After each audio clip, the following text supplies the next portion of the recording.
us here on Leaders of Tomorrow, and tonight on Influencer, we'll bring you up close and personal with CleanMax Solar.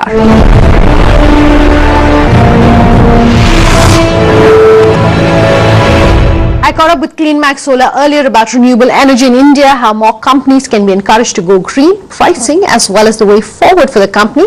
Take a look. Thank you very much for speaking with us here on Leaders of Tomorrow, Sushant. Let's start today's influencer segment by talking about your journey. You're a young entrepreneur. So what was that journey like? Why did you decide that this was a segment that you wanted to get into? Thanks for having me, Sunanda, on your show. I mean, for me, the thought of being a young entrepreneur, being an entrepreneur, did not originate from wanting to be an entrepreneur at all.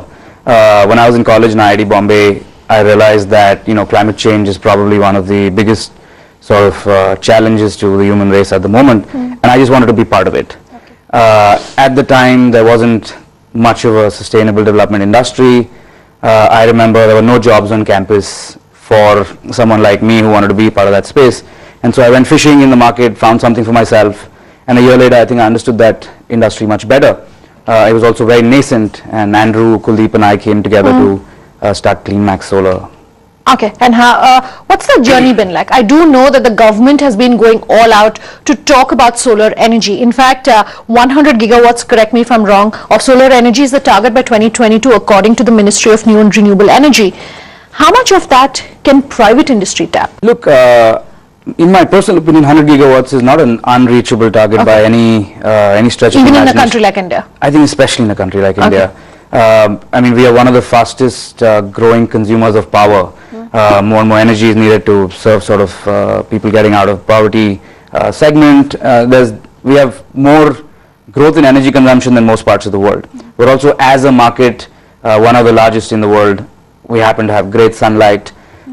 So from a solar point of view, I think India has got all the fundamentals in place. The effort in terms of India becoming a clean energy country seems to largely be led by the government. Is there enough awareness, information, for businesses, for companies, for households to understand that yes, we should go solar? Look, I think it's commendable what this government has done in terms of catalyzing rooftop solar, right? And I say catalyzing because it's different from sort of thinking earlier where you could throw money behind solar in terms of subsidies. I think what this government has very successfully done has identified where rooftop solar is not working well right now, the segments that are not adopting it, and have made policies and catalytic investments in terms of subsidy, etc., to get those moving. So for instance, in 2014, the government through its Solar Energy Corporation of India launched subsidy programs specifically to these which the subsidy could be directed only for projects which were on educational institutes or government buildings, and that's worked well to open up that segment. So it's a lot of bang for the government's buck. Okay. So what percentage of your revenues right now in the Indian market come from small businesses that are using solar? Look, small businesses, I mean, the fundamental for rooftop solar, which is what we really pioneered in, is that you need a large roof, right? If you want to have your own rooftop solar plant. A lot of small businesses don't have that. So that makes it a little difficult for them to sort of take benefits of solar power. And even if they do, often the credit profile they bring doesn't necessarily encourage people like us to put money into a solar plant on their roofs. So most of the solar plants we work with are invested in by us rather than the end user. Small businesses, I think, are participating in the solar industry much more directly by being part of the supply chain, by being part of the solar industries. Let's talk about pricing. What has pricing been like in the Indian market? What sort of trends are you foreseeing as far as pricing goes? A lot of commercial and industrial users are cross-subsidizing rural and underprivileged homes. The government buys, the DISCOMs, which are government PSUs, buy power at something like 3.5 rupees, and customers often get power at about 9 rupees. Okay. Which really opens the market for players like us who can provide an alternative source of power like solar at something like 5 rupees a unit. Because an industrial customer who has 9 rupees a unit, seeing 5 is more than delighted to go ahead and save that 40%. In 2011, the cost of a solar system was something like 10 crores a megawatt. That number today is sub 5 crores a megawatt. So it's given people a feeling that let's wait it out, and 5 years later we could have almost zero cost power. But unfortunately, you can't have zero cost power. Okay. So what we're seeing in the last few months, which is unprecedented in the solar industry, that solar prices have gone up for the first time. Just the core price of imported solar panels has gone up by 20% in 6 to 8 weeks. Speaking of the long term, GST, that's definitely going to be beneficial in the long term. That's what every industry tells us. But in the short term, what kind of impact are you seeing? Look, I'm a fan of GST as an individual. I really think India's tax regime needed to go through an overhaul, and GST is a big step in that right direction because of the value-added nature.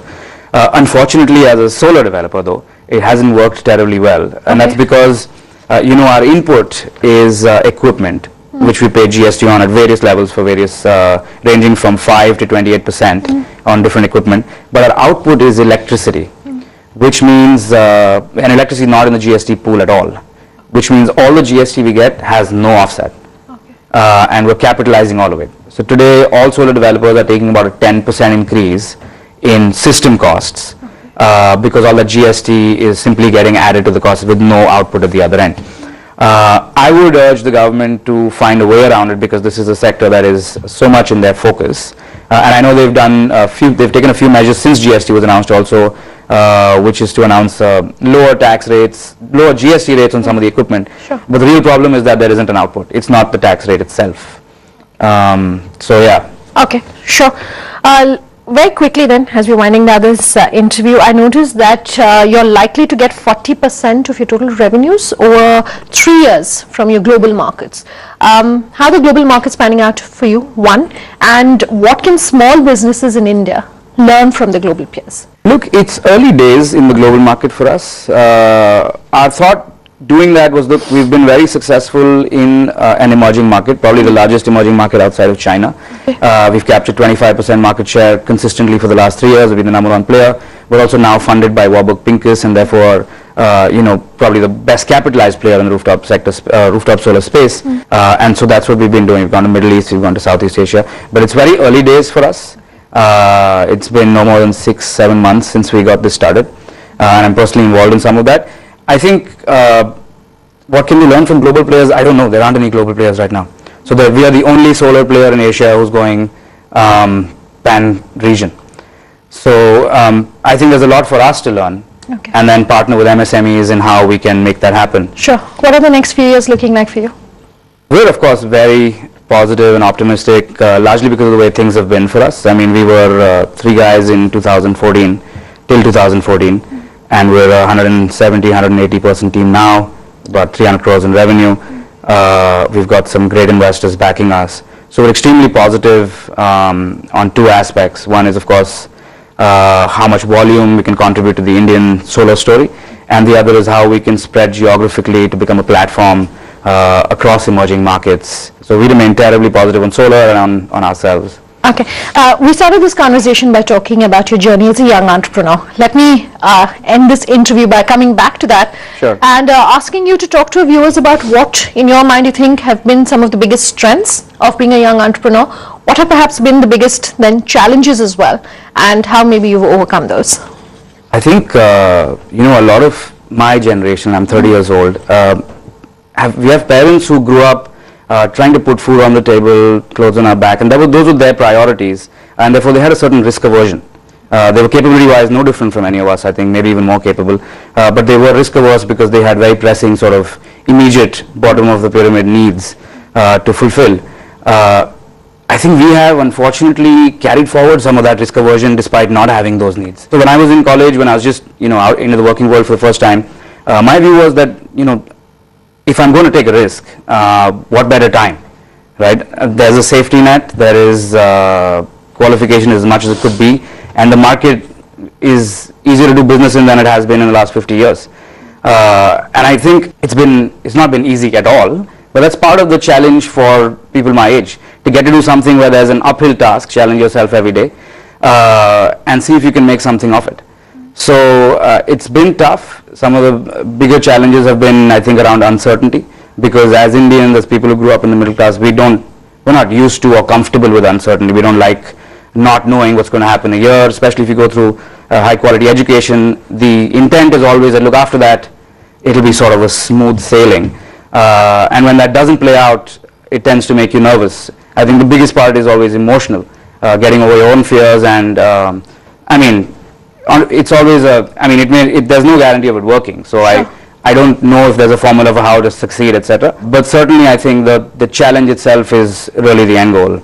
Okay. All right. Thank you, Sushant, very much for coming down to our studios. That's our episode tonight. If you have any feedback for us, any comments, any questions, do remember our email ID is leadersoftomorrowtimesgroup.com.